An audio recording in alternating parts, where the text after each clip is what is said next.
الحمد لله رب العالمين والصلاة والسلام على سيدنا وحبيبنا وحبيب رب العالمين وعلى آله وصحبه أجمعين ومن تبعهم بإحسان إلى يوم الدين وبعد۔ آج ہم لوگوں نے سورہ نساء کی آیتوں کی تلاوت سماعت فرمائی ہے۔ یہ قرآن کریم کی بڑی سورتوں میں سے ایک سورت ہے۔ یہ سورت مدنی ہے۔ اللہ کے رسول صلی اللہ علیہ وسلم کے ہجرت کرنے کے بعد اس سورت کی آیات نازل ہوئی ہیں۔ اس سورت کا نام جیسا کہ آپ نے سنا کہ سورہ نساء ہے، جس کے معنی ہوتے ہیں خواتین کے، دا وومن۔ اس سورت کا مضمون اس سورت کے نام سے بالکل واضح ہے، بتانے کی ضرورت نہیں ہے۔ یہی وجہ ہے کہ آپ دیکھیں گے کہ اس سورت کے اندر اللہ رب العزت والجلال نے خواتین کے تعلق سے بڑی تفصیلی گفتگو فرمائی ہے۔ اور یہی نہیں کہ صرف خواتین، بلکہ خواتین کے علاوہ وہ تمام طبقے، مسلم بھی ہے، غیر مسلم بھی ہے۔ مثال کے طور پر یتیم ہے، یہ کمزور طبقہ ہے، غریب ہے، یہ کمزور طبقہ ہے، غلام ہے، یہ کمزور طبقہ ہے، بیوہ ہے، یہ کمزور طبقہ ہے۔ اللہ جل شانہ نے اس سورت میں، سورہ نساء کے اندر، ان تمام موضوعات پر گفتگو فرمائی ہے۔ بلکہ اس سورت کے بعض مقامات پر آپ پائیں گے کہ اللہ جل شانہ نے غیر مسلم اقلیات کا بھی تذکرہ کیا ہے۔ یعنی مسلم علاقوں میں، مسلم محلوں میں، مسلم شہروں میں جو غیر مسلم اقلیات ہیں، غیر مسلم بھائی کم تعداد میں موجود ہیں، ان کے حقوق کے تعلق سے بھی اس سورت کے اندر اللہ جل شانہ نے گفتگو فرمائی ہے۔ بڑا عظیم سورت ہے یہ۔ اس کے اندر آپ جب دیکھیں گے، غور کریں گے، تو پتہ لگے گا کہ ہمارے سماج اور سوسائٹی کی وہ تمام بنیادیں اللہ رب العزت والجلال نے اس سورت کے اندر تذکرہ فرمائی ہیں۔ کوئی بھی آدمی ایک اچھے سوسائٹی، ایک اچھے سماج اور معاشرے کی بنیاد رکھنا چاہتا ہے، وہ بغیر سورہ نساء کے اپنے سماج کی اصلاح نہیں کر سکتا اور اچھی سوسائٹی نہیں بنا سکتا۔ اور ہم سب جانتے ہیں یہ سوسائٹی افراد، گھر اور خاندان سے مل کے بنتے ہیں۔ اس لیے سوسائٹی بنانے سے پہلے ضروری یہ ہے کہ ہم اپنے آپ کو اور اپنے گھروں کی اصلاح کریں۔ اسی لیے اس سورت کے اندر آپ دیکھیں گے کہ 4 بنیادی چیزوں کا تذکرہ ہے، اور کوئی بھی خاندان، کوئی بھی گھرانہ، کوئی بھی فیملی اگر ان 4 چیزوں کا خیال رکھے تو وہ کبھی بھی ڈپریشن کا شکار نہیں ہوگی، وہ فیملی کبھی پریشان نہیں ہوگی۔ آج ہم دیکھتے ہیں کہ یورپ میں بڑی خوشحالی نظر آتی ہے، وہاں کس طریقے سے تعلیم، ایجوکیشن، اقتصاد، ساری چیزیں ہر میدان میں ہم جب جا کے دیکھتے ہیں تو وہاں بڑی ترقی نظر آتی ہے۔ لیکن حقیقت یہ ہے کہ ان کی انفرادی زندگی اور اجتماعی زندگی، گھریلو زندگی، معاشرتی زندگی، خاندی زندگی، یہ بالکل انتشار کا شکار ہے۔ بروکن فیملی سسٹم سے پریشان ہیں وہ لوگ۔ آئے دن نت نئے مسائل ہیں ان کے ہاں۔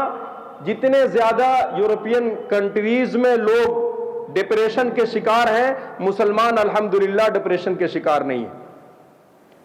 یہ 4 اہم اور بنیادی چیزیں کیا ہے؟ سب سے پہلی چیز یہ ہے کہ ہمارے دل میں یہ تصور ہونا چاہیے کہ اس کائنات میں کوئی ہے جو ہمیں دیکھ رہا ہے، ہماری تمام ایکٹیویٹیز پہ اس کی نگاہ ہے، اس کی توجہ ہے، ہمارے تمام حرکات و سکنات کو بخوبی دیکھ رہا ہے، ہمارے قدم کہاں اٹھ رہے ہیں، ہماری زبانیں کہاں کھل رہی ہیں، ہاتھ کہاں چل رہا ہے، دل و دماغ کیا سوچ رہا ہے، اس کا مراقبہ کوئی نہ کوئی کر رہا ہے۔ یہ تصور ہمیں پیدا ہونا چاہیے، ہمارے دل و دماغ میں یہ چیز ہونی چاہیے۔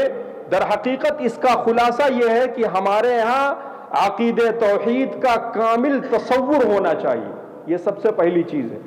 دوسری چیز ہے اتباع رسول اور اتباع سنت کا صحیح جذبہ ہونا چاہیے۔ مثال کے طور پر آپ نے شادی کی، آپ کے گھر میں بچے ہیں، والدین ہیں، آپ کی فیملی ہے، اس کو آپ کس راستے پہ چلائیں گے؟ ایسا تو نہیں کہ جس اللہ نے آپ کو پیدا کیا یوں ہی چھوڑ دیا، اس کے لیے نظام بنایا، اور یہ نظام نبی کائنات علیہ الصلوۃ والسلام کے ذریعے ہم تک پہنچایا۔ پیارے نبی کی حیات طیبہ، ان کی سیرت ہمارے لیے نمونہ ہے، ہمیں کیسی بیوی سے شادی کرنی ہے، ہمیں کیسا خاندان بنانا ہے، والدین کی کیسے خدمت کرنی ہے، بچوں کے تعلیم و تعلم اور تربیت کے تعلق سے ہمیں کیا کرنا ہے، ان سب کی رہنمائی پیارے نبی صلی اللہ علیہ وسلم کے زندگی میں ملے گی۔ اسی لیے بغیر اتباع رسول کے ہم اپنی فیملی کو درست نہیں کر سکتے ہیں، سنبھال نہیں سکتے ہیں۔ آپ مرد ہیں، بطور مرد آپ نیک ہو سکتے ہیں، لیکن کوئی ضروری نہیں ہے کہ آپ کی بیوی اور خاتون یہ بھی آپ ہی کی طرح نیک ہو۔ اسی طریقے سے آپ کی خاتون نیک گھرانے سے آپ شادی کر کے لائے ہیں، وہ متقی ہو سکتی ہے، پرہیزگار ہو سکتی ہے، لیکن کوئی ضروری نہیں ہے کہ مرد بھی، اس کا شوہر بھی ویسے ہی نیک اور متقی و پرہیزگار ہو۔ اسی لیے اس پورے خاندان میں ہمیں اتباع رسول کا رس اور شربت پلانا ہوگا، رگ رگ میں اتباع رسول کو داخل کرنا ہوگا، یہ دوسری چیز ہے۔ تیسری چیز، بروز قیامت اللہ کے ہاں حساب دینے کا جذبہ اور حساب دینے کا ایمان اور تصور ہمارے دل میں ہونا چاہیے، یہ تیسری چیز ہے۔ چوتھی چیز ہے ایک دوسرے کے حقوق کی پاسداری۔ جب تک یہ چار چیزیں ہمارے سماج میں، ہمارے گھروں میں رہیں گی، یقین جانیں ہماری فیملی کبھی بروکن کا شکار نہیں ہو سکتی ہے، ٹوٹ پھوٹ کا شکار نہیں ہو سکتی، انتشار اور بکھراؤ کا شکار نہیں ہو سکتی۔ بشری تقاضوں کے مطابق ایسی چیزیں ہو جاتی ہیں، لیکن ہونے کے بعد جس طریقے سے لا علمی میں، غصے میں، جہل کی بنیاد پر اس قسم کی چیزیں ہو جاتی ہیں، اس سے زیادہ تیزی سے انسان پھر واپس لوٹ کے آتا ہے اگر اس کے اندر اتباع رسول کا جذبہ ہے، اس کے ہاں توحید خالص موجود ہے، اس کے ہاں آخرت کا تصور موجود ہے، اس کے ہاں ایک دوسرے کے حقوق کی پاسداری موجود ہے۔ آپ دیکھیں گے اس سورت کے اندر اس تعلق سے بڑی گفتگو فرمائی گئی ہے۔ ہم جانتے ہیں زمانے جاہلیت میں اللہ کے رسول صلی اللہ علیہ وسلم کے آنے سے پہلے خواتین کے ساتھ کیا سلوک کرتے تھے، کتنی مظلومیت کی زندگی خواتین نے گزاری ہے۔ قرآن کریم یہ واحد مقدس آسمانی کتاب ہے جس نے خواتین کو سب سے زیادہ آزادی دی ہے، پہننے سے لے کے، کھانے سے لے کے، کام کرنے سے لے کے، پڑھنے سے لے کے، ہر قسم کی ایسی آزادی دی ہے کہ آپ تصور نہیں کر سکتے ہیں۔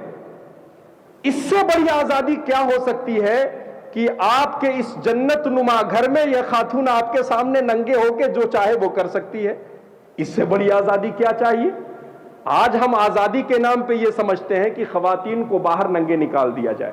بھائی یہ آزادی ہے؟ حیوان بھی اس چیز کو گوارا نہیں کرتا ہے۔ صحیح بخاری کی روایت کے مطابق ایک بندر نے ایک بندریا کے ساتھ زنا کیا، برداشت نہیں کیا اس کے قوم کے لوگوں نے۔ یہ اشرف المخلوقات کیسے برداشت کر سکتی کہ ہمارے سماج اور معاشرے کی خواتین ننگے گھومیں اور ہم اس پر فخر کریں اور اسے ماڈرن سے ہم تعبیر دیں، اس کو ہم تہذیب، تمدن اور ثقافت کا نام دیں؟ یہ کبھی ممکن نہیں ہو سکتا ہے۔ اسی لیے شریعت اسلامیہ نے خواتین کو سب سے زیادہ حقوق دیا۔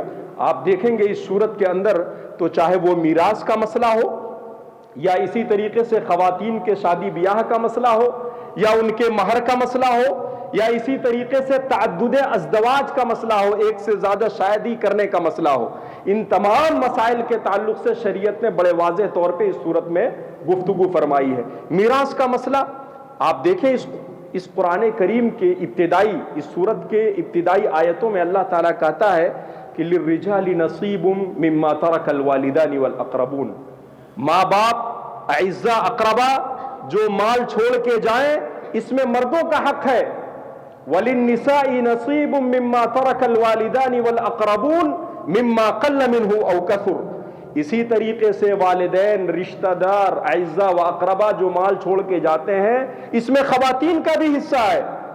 مِمَّا قَلَّ مِنْهُ أَوْ كَثُرَ، چاہے وہ 1 روپے چھوڑ کے جائیں، چاہے 1 کروڑ چھوڑ کے جائیں، سب کا حق اس کے اندر موجود ہے۔ میراث کے تعلق سے خصوصی گفتگو فرمائی ہے۔ اسی طریقے سے اس صورت میں آپ آگے بڑھیں گے تو پتہ چلے گا کہ زمانے جاہلیت میں زنا کی کیا حدیں تھیں اس کا تذکرہ کیا گیا ہے۔ اس سورت کے اندر اللہ جل شانہ نے پوری فہرست گنائی ہے کہ آپ کن سے شادی کر سکتے ہیں، کن سے نہیں کر سکتے ہیں۔ چوتھے پارے کی آخری آیت میں اس کا اللہ تعالیٰ نے تذکرہ فرمایا ہے۔ اسی طریقے سے نماز کا تذکرہ کیا ہے، کن حالت میں نماز پڑھ سکتے ہیں، کن حالت میں نہیں پڑھ سکتے ہیں۔ تیمم کا تذکرہ فرمایا ہے۔ آگے آپ جائیں گے تو اللہ تعالیٰ نے اپنی وحدانیت اور شرک کا تذکرہ کیا ہے۔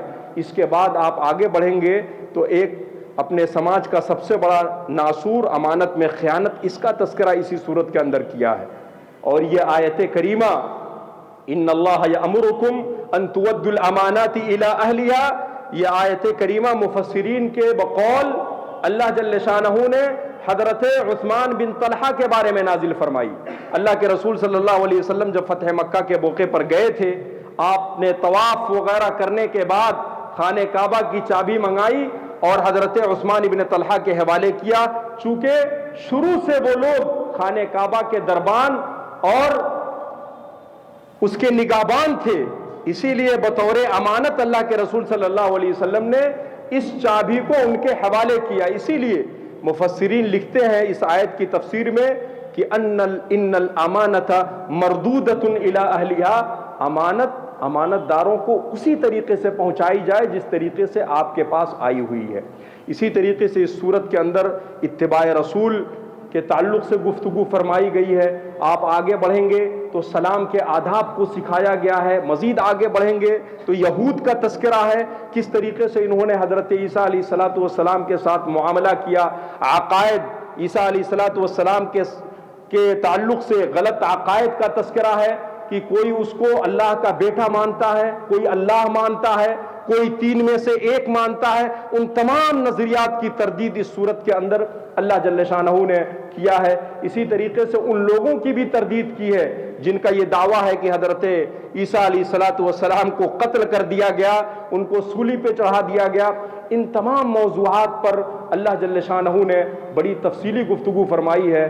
ہمیں چاہیے کہ ہم اگر اپنے سماج اور معاشرے کو اچھے راستے پہ چلانا چاہتے ہیں، اپنے خاندان کو، اپنی فیملی کو چست اور درست کرنا چاہتے ہیں، خواتین کے حقوق کی پاسداری کرنا چاہتے ہیں، تو سورہ نساء ہمیں پڑھنا چاہیے، غور کرنا چاہیے اور اس کے پیغام کو عام کرنا چاہیے۔ اگر ہم صرف اسی ایک سورت کے پیغام کو دنیا والوں کے سامنے عام کر دیں تو یقین جانیں کم سے کم یورپین کنٹریز جو پڑھنے والی قوم ہے، یہ سورہ نساء کی حقانیت کو اگر جان لے تو یقین جانیں ایک بڑی تعداد اسلام قبول کرنے کے لیے تیار ہو جائے گی۔ یہ میں نہیں کہہ رہا ہوں، یہ بلکہ مورخین نے لکھا ہے، اور اسی طریقے سے اسلام کے ماہرین نے ان چیزوں کو تسلیم کیا ہے۔ اور جب جب اس طرح کی بیداری پیدا ہوئی ہے، بہت بڑا انقلاب دیکھنے کو ملا ہے۔ اللہ تعالیٰ سے دعا ہے کہ رب العالمین ہم لوگوں کو خصوصی توفیق ارزانی فرمائے، اور جب تک ہم لوگوں کو باقی رکھے اسی قرآن کی محبت کے ساتھ ہم لوگوں کو زندہ باقی رکھے۔ السلام علیکم ورحمۃ اللہ وبرکاتہ۔